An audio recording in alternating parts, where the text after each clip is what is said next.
What's up, everyone? Here with my review on Bleach Chapter 485 after Kubo decided to take a break last week. I'll just say this right now, get it out of the way.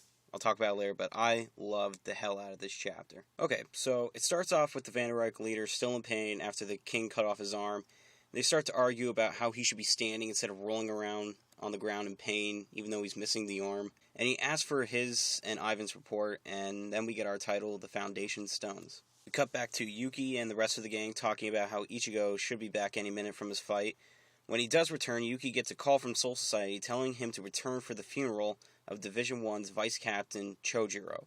An explanation of how quick the intruders arrived, killed the squad members, and made their declaration of war is given to him, and he takes his leave. So restless Ichigo decides to go patrol the town, and he recalls Ishida telling him why Yuki was given that much information about the attack, and it was because Soul Society knew he was with Ichigo, and they wanted him to understand what was going on and that they're gonna need his help in the future. Ichigo then hears something weird and looks up to see that Nell is falling down on him out of the clear blue. After the quick reunion, she starts to tell him that things are getting really bad in Hueco Mundo. Back to the Vanderreich, we find out that the lead guy's name is Freegan. I hope I'm saying that correctly. He tells the king about how they need 5 days to prepare for the war, but the king starts to ask if he's some kind of prophet for making such guesses at when they should be ready. He tells him that he doesn't want to hear about the future, but about the present, and then he proceeds to cut Freegan's head clean off. That's the end of him. Glad we got some great character development with him. The king goes on to tell Ivan that his slowing down of Ichigo was fine, and now he will become the foundation stone to build peace. One of the Vanderreich members speaks up and asks the king if he is fine with what he just did because the Arrancars are precious soldiers. The king begins to climb up a floating staircase and explains that he doesn't care because if he wants Arrancars, he can get as many as he wants. This staircase leads to a room that is holding Halibel captive, and Hueco Mundo is already his territory and just another foundation stone to destroying Soul Society. And that's the end of the chapter.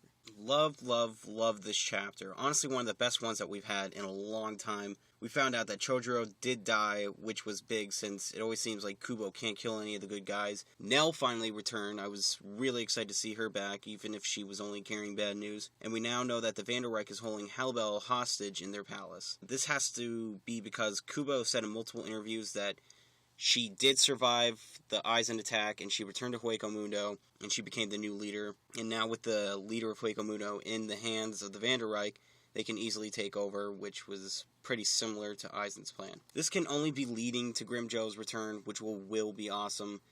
Really thought he was going to show up this chapter when I saw Nell, but I can bet that he'll show up in at least the next 2 chapters.